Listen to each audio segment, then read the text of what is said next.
I had just turned 32 years old when I lost the only person who ever truly believed in me. Growing up as an awkward, introverted kid without parents was hard enough, but my Aunt Eleanor was my rock.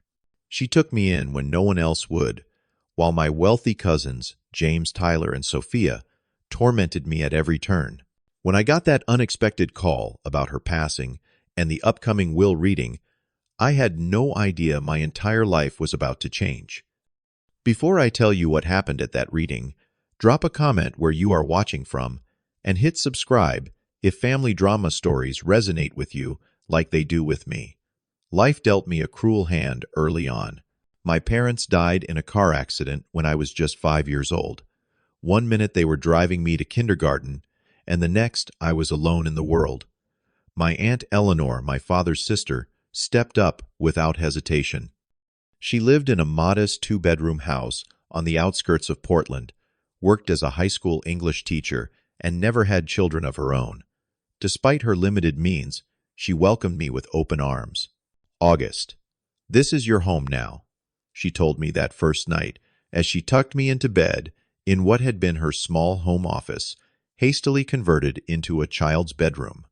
"We will figure this out together." The contrast with my other option could not have been more stark. My father's brother, Uncle Robert, lived across town in a sprawling mansion with his wife and 3 children. They had every material advantage imaginable, but when it came time to decide who would take in their orphan nephew, they conveniently cited their already full house as a reason to decline. This set the tone for my relationship with my cousins. James, the oldest, at 37, was calculating and cold. He orchestrated most of the torment, always careful to maintain plausible deniability. Tyler, 2 years younger, was the muscle. He enjoyed intimidation and had no problem getting physical when adults were not watching. Sophia, just a year older than me, specialized in social manipulation, spreading rumors about me throughout school. "Look, here comes poor August," James would announce whenever our paths crossed at family gatherings. They made sure I knew I was unwelcome, an intruder in their perfect family circle. One Christmas at Uncle Robert's house stood out in particular. I was 8 years old, and Aunt Eleanor had saved for months to buy me a small handheld video game console. I was thrilled and brought it to the family, gathering eager to show my cousins. James waited until the adults were busy in the kitchen before snatching it from my hands. "This is too nice for someone like you," he sneered, passing it to Tyler. They played a cruel game of keep-away, while Sophia laughed. When I finally got it back, they had deleted my save file and scratched the screen. When I started crying, Sophia told everyone I was throwing a tantrum because I was jealous of their presents. School offered no refuge from their cruelty. The nickname Poor August followed me from elementary through high school. Sophia made sure everyone knew I lived in the bad part of town, wore secondhand clothes, and could not afford the latest trends. My high school graduation should have been a moment of triumph. Despite everything I had, maintained excellent grades, and earned a partial scholarship to a state university. But even that day was tainted. As I crossed the stage to receive my diploma, I heard Tyler loud whistle, followed by James shouting, "Way to go, charity case!" Later at the small celebration Aunt Eleanor organized, my cousins made an appearance only because their parents forced them. They huddled in a corner making jokes at my expense, just loud enough for me to hear. When it came time for gifts, Uncle Robert handed me an envelope containing $50 and a card signed by the entire family, though I noticed none of my cousins had actually signed it. Through it all, Aunt Eleanor remained my strongest advocate. She encouraged my interest in computers, scraping together enough to buy me a used desktop when I was 12. She spent evenings helping me with homework at the kitchen table, pushing me to excel despite our circumstances. "They may have more things, August," she would tell me, "but things do not make a person worthy. Your heart and your mind are what matter." After college, I moved to Seattle to take a job as a software developer. The distance was deliberate, a chance to escape the shadow of my cousins and build something for myself. I visited Aunt Eleanor on holidays and called her every Sunday without fail, but otherwise kept my connections to my hometown minimal. I built what most would consider a modest but satisfying life. My apartment was small but comfortable, my job stable, if not glamorous. I made a few good friends, and even dated occasionally, though nothing serious ever developed. Meanwhile, through occasional glimpses on social media, I saw my cousins flaunting their seemingly perfect lives. James became an investment banker. Tyler went into real estate development with seed money from their father, and Sophia married a doctor and became a lifestyle influencer. Whenever they noticed I had viewed their profiles, the comments would start, "Still slaving away at that coding job," or "When are you going to get a real career?" They seemed determined to remind me of my place in the hierarchy they had established decades ago. The last time I spoke with Aunt Eleanor, just 3 days before her death, she seemed to want to tell me something important. We had been talking about my upcoming birthday when she suddenly grew serious. "August, there is something I have been meaning to discuss with you," she began, her voice hesitant. "What is it, Aunt Eleanor?" I asked, immediately concerned. There was a long pause before she sighed. "Never mind, dear. We will talk about it when you visit next month. Just know that I am so proud of the man you have become." Those were the last words she ever said to me. 3 days later, a massive heart attack took her at the age of 68. I never got to hear what she wanted to tell me that day. The call from Mr. Harrington, the family lawyer, came on a rainy Tuesday morning. I was at my desk, deep into coding a new project, when my phone buzzed. "August Wilson. This is Howard Harrington. I regret to inform you that your Aunt Eleanor Wilson passed away early this morning." The world stopped. My fingers froze over my keyboard as his words sank in. Aunt Eleanor gone. It seemed impossible. She had been in good health, active in her retirement, volunteering at the local library and tending to her garden. How could she just be gone? "A heart attack, Mr. Harrington explained, his voice softening slightly. "It was very sudden. She did not suffer." I mumbled something about making arrangements to return home. He informed me that a funeral service was already being organized by Uncle Robert and would take place that Friday. There would be a reading of the will the following day at his office. She left specific instructions, he added, a strange note in his voice, that I was too numb to analyze. She wanted you there. I took the first flight out on Thursday, arriving in Portland with just enough time to check into a hotel and collapse into bed, overwhelmed by grief. My aunt, the only true parent I had ever known, was gone. The one person who had loved me unconditionally, who had shaped me into the person I am today, had vanished from the world. I felt adrift, untethered. The funeral was held at the largest church in town, which struck me as odd given Aunt Eleanor's modest lifestyle and small circle of friends. Uncle Robert had spared no expense, it seemed. Elaborate floral arrangements surrounded a closed mahogany casket. A professional choir sang hymns. Dozens of people I barely recognized filled the pews.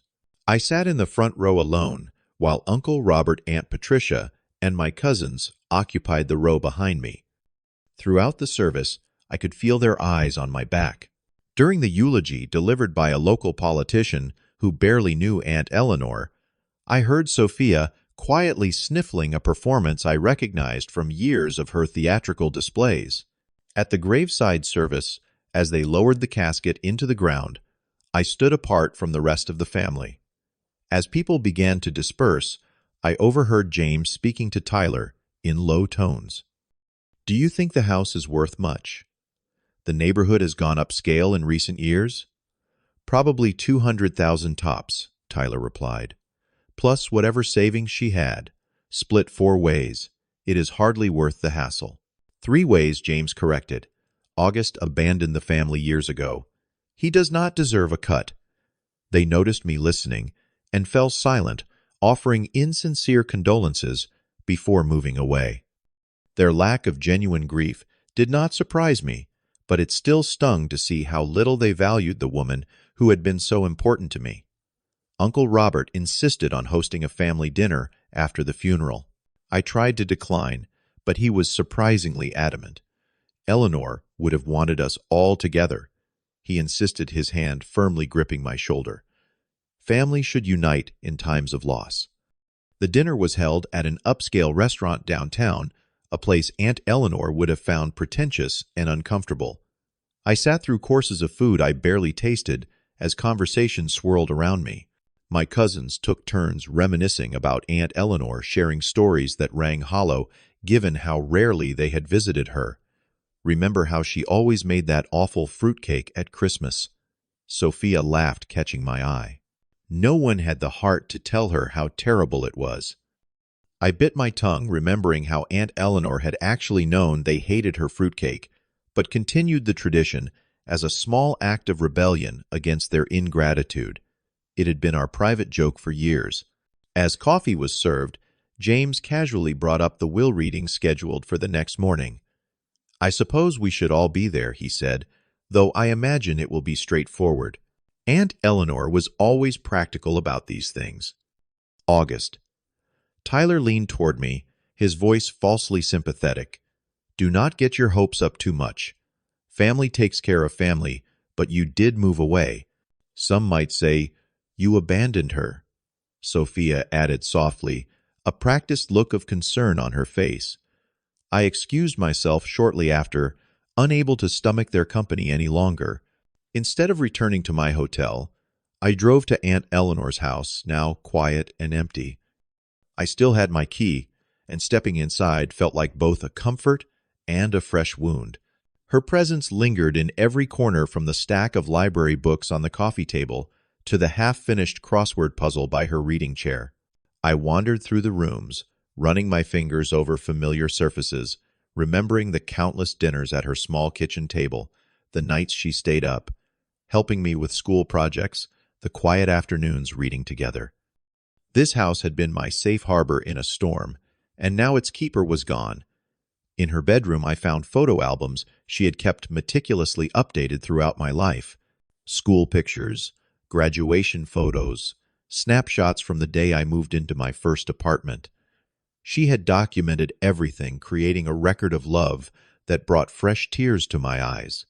On her desk, I noticed an envelope with my name written in her familiar handwriting. I picked it up, my hands trembling slightly, but something held me back from opening it immediately. Whatever message she had left me, I wanted to receive it with a clear mind, not clouded by the emotional turbulence of the day. I tucked the letter into my jacket pocket, deciding to read it after the will reading. That night, I slept in my old bedroom, surrounded by the remnants of my childhood.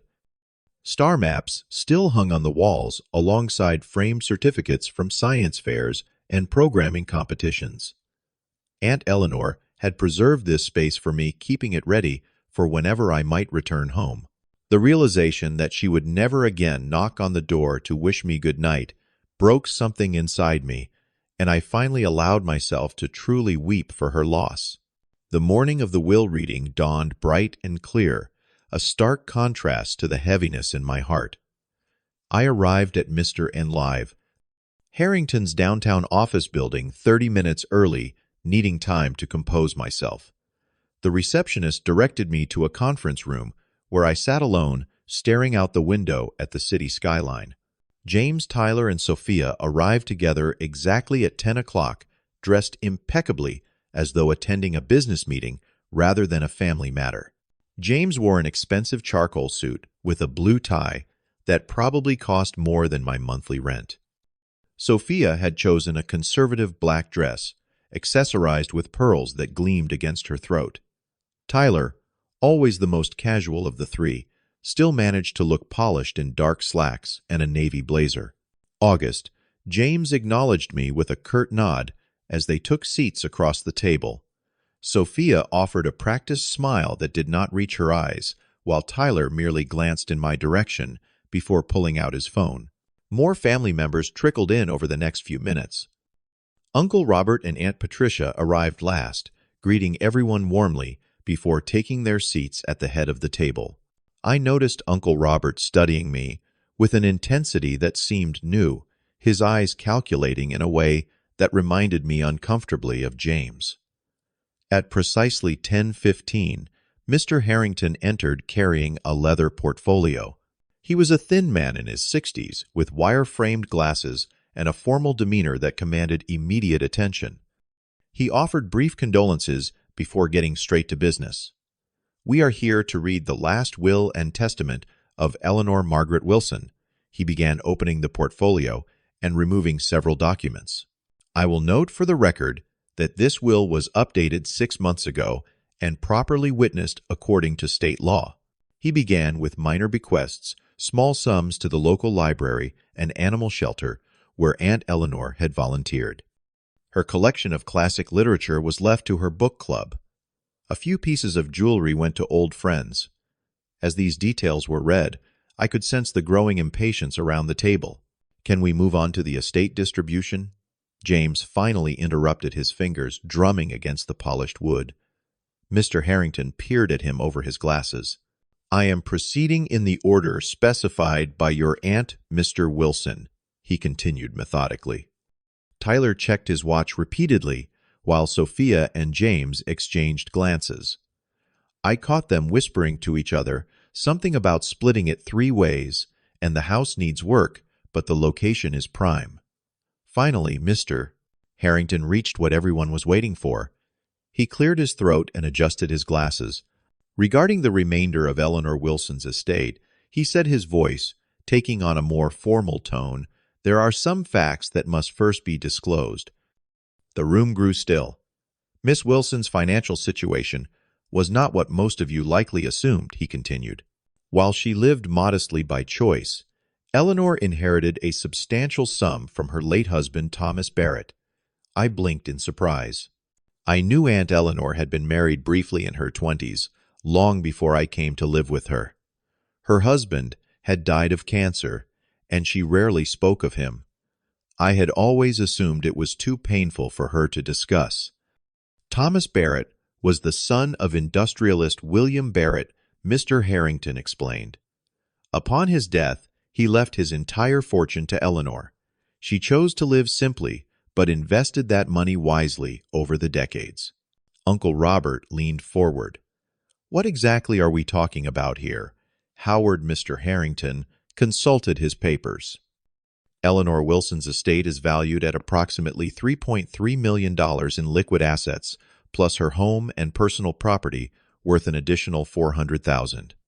The room erupted in stunned murmurs.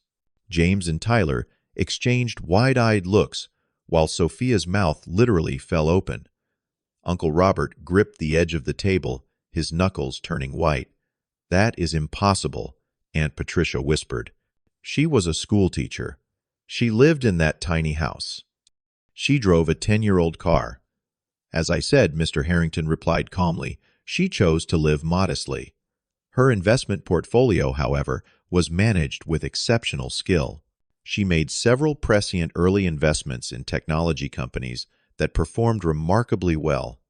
I sat frozen in shock. All these years, I had worried about Aunt Eleanor getting by on her teacher's pension. I had offered to help with her expenses once I started working, but she always refused, insisting she had enough. Never once had she hinted at this hidden wealth. The lawyer continued now, regarding the distribution of these assets. The cousins suddenly snapped to attention. James straightened his tie. Tyler put away his phone, and Sophia leaned forward eagerly. I could almost see the calculations running behind their eyes, dividing the unexpected windfall. Mr. Harrington took a deliberate pause, his eyes scanning the document before looking up and directly at me. "I, Eleanor Margaret Wilson, being of sound mind and body, do hereby leave my entire remaining estate, including all financial assets, real property, and personal belongings, to my nephew August James Wilson." The silence that followed was absolute. I could hear the ticking of the wall clock, the distant sound of traffic outside, even my own heartbeat pounding in my ears. What James finally broke the silence, his voice sharp with disbelief. Mr. Harrington continued as if he had not heard the interruption. "August has been the light of my life, a son in all but name. While others in this family enjoyed every advantage, yet showed little compassion, August has demonstrated character resilience and kindness despite considerable hardship. I entrust my legacy to him with complete confidence in his judgment." Sophia made a strangled sound, somewhere between a gasp and a sob. Tyler's face had turned an alarming shade of red. James stared at me with naked hostility. "This is outrageous." Uncle Robert stood up his chair, scraping loudly against the floor. "There must be some mistake. Eleanor would never cut out the rest of her family like this." "There is no mistake, mister," Harrington replied, unruffled. "Miss Wilson was very clear about her wishes." In fact, he reached into his portfolio and removed a sealed envelope. She prepared a video statement to be played in the event her will was questioned. He walked to a television, mounted on the wall, and inserted a thumb drive from the envelope. After a moment, Aunt Eleanor's face appeared on the screen. My breath caught in my throat at the sight of her so alive and present, just days after I had watched her being lowered into the ground. "If you are watching this," she began, her familiar voice, sending a wave of grief through me, "then my will has been read, and I suspect not everyone is happy with my decisions." She looked directly into the camera, her eyes clear and determined. "To Robert and his children, I want to say this. I have watched for years as you belittled, tormented, and excluded August. I witnessed the cruelty you showed to a child who had lost everything, how you made him feel less than unworthy and unwelcome in his own family." The camera shifted slightly as she adjusted her position. "You had every advantage in life: money, education, opportunity, 2 loving parents. August had none of these things, yet he has grown into a man of integrity and compassion.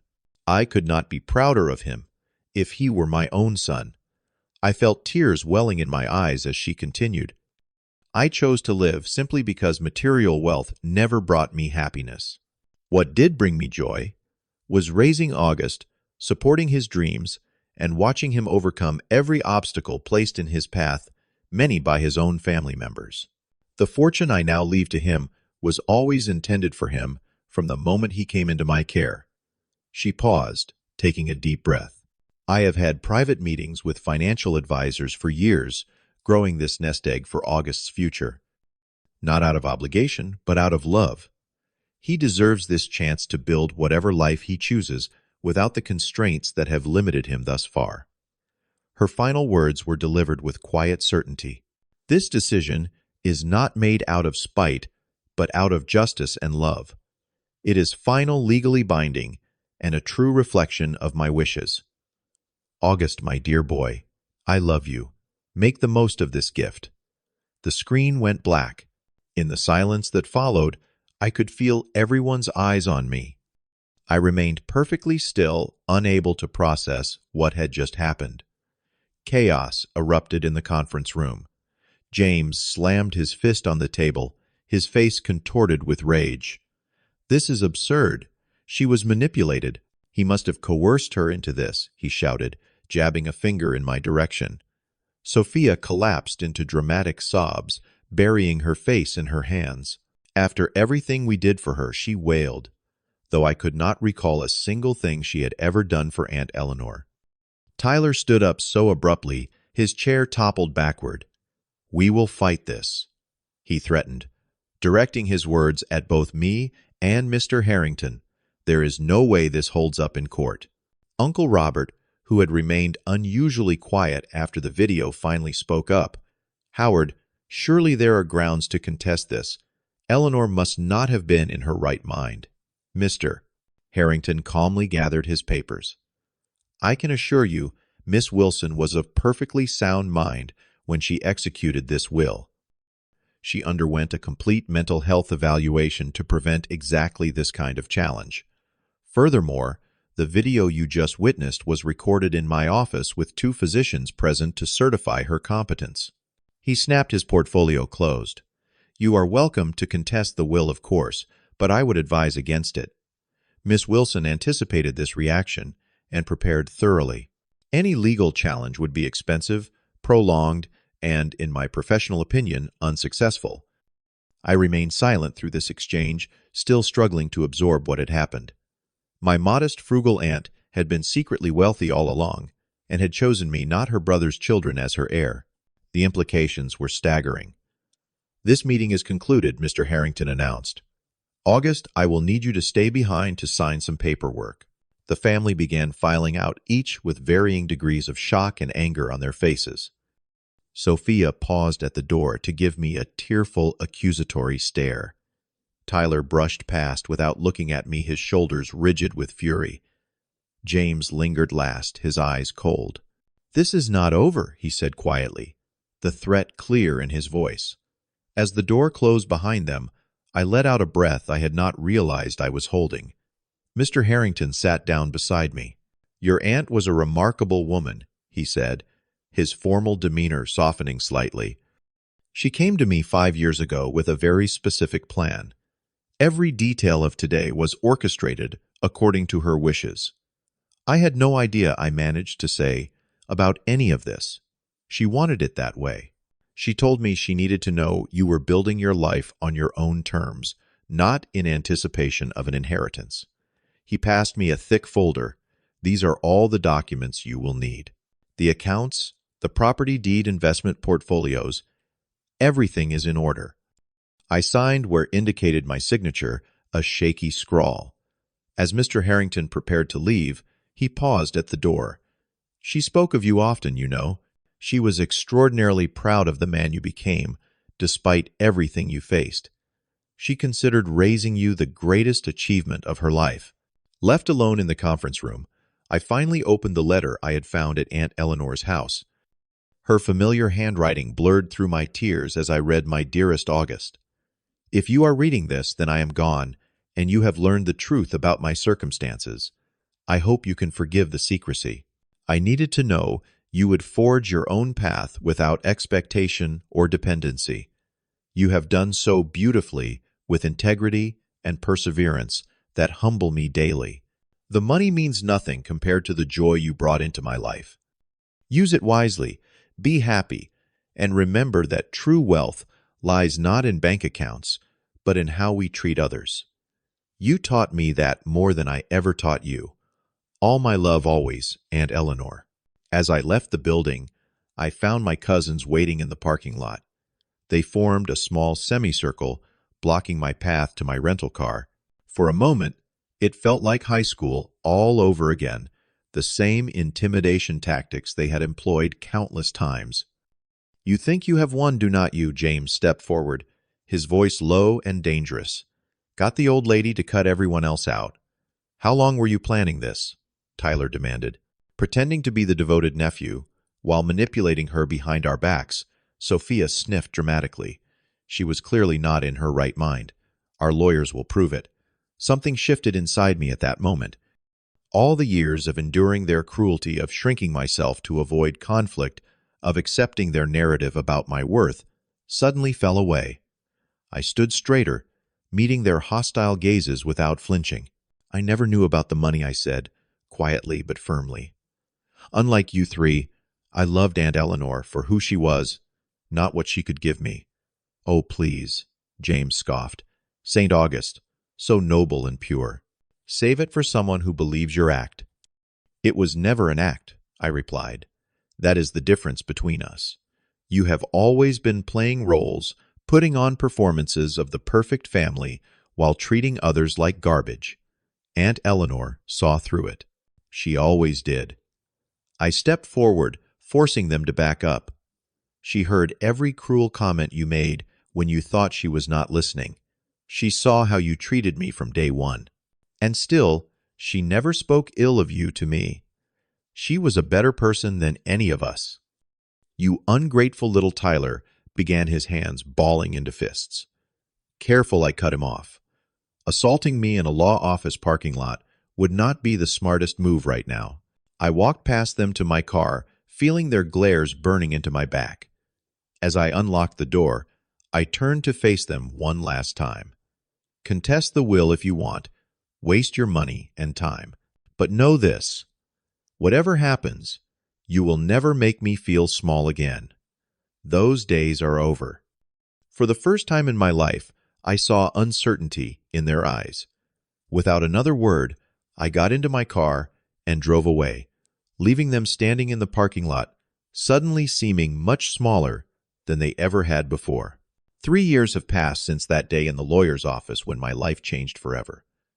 The cousins did contest the will, hiring expensive attorneys who filed motion after motion. Mr. 71017. Harrington had been right, though. Aunt Eleanor's preparations were ironclad, and after 8 months of legal battles that drained their own resources, they finally abandoned the fight. I decided to honor Aunt Eleanor's legacy in ways that would have made her proud. First, I established a scholarship foundation in her name, providing college funding for orphaned and foster children. I renovated her house, preserving its character while updating it to serve as my new home. I left my software job and started my own company, developing educational technology, something Aunt Eleanor, the lifelong teacher, would have appreciated.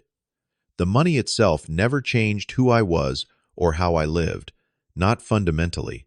I still shop at the same stores, wear the same kinds of clothes, and value the same friendships.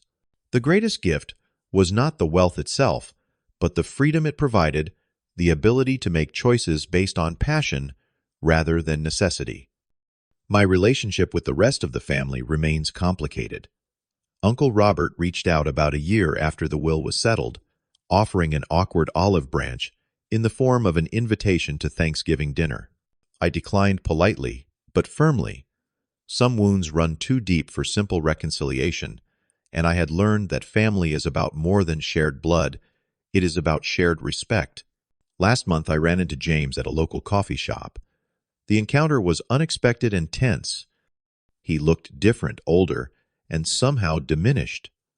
I learned through casual conversation that his investment firm had collapsed during a market downturn, that he had divorced, and that he was now working for a former subordinate, a strange role reversal for someone who had always defined himself by his superiority to others. "I have been meaning to call you," he said awkwardly, as we waited for our orders. "To apologize, I guess?" I studied him, searching for the manipulative cousin I had known all my life. What I found instead was a tired, middle-aged man confronting the consequences of his choices. "Why now?" I asked. He shrugged, not meeting my eyes. "Losing everything has a way of changing your perspective. I was awful to you. We all were. I do not expect forgiveness, but I thought you should know. I realize it now. I did not offer absolution or condemnation. Instead, I simply nodded and said, 'I hope things get better for you, James.' As I walked away with my coffee, I realized I felt nothing. No satisfaction at his downfall, no lingering anger, no desire for further justice. The cycle of resentment that had defined so much of my life had finally broken. The greatest lesson in all of this has not been about money or justice or even family. It has been about the power of rising above the narratives others create for us. My cousins tried to write my story as one of inferiority and unworthiness. Aunt Eleanor saw a different story, one of potential and resilience. In the end, I learned to write my own story, one where the past informs but does not dictate the future. True wealth, I have discovered, has little to do with bank accounts. It lies in how we treat others, in the integrity we maintain during our darkest moments, in our capacity to break cycles of hurt rather than perpetuate them. This is the real inheritance. Aunt Eleanor left me a legacy worth far more than $3.3 million. So what would you do if you suddenly received an unexpected inheritance? Would you splurge on luxuries or invest in something meaningful? Drop a comment below with your thoughts. If this story resonated with you, please hit the like button and subscribe for more real-life experiences. Share this video with someone who might need a reminder that sometimes justice comes in unexpected ways. Thank you for listening to my story, and remember, how others treat you never determines your worth, only your response does.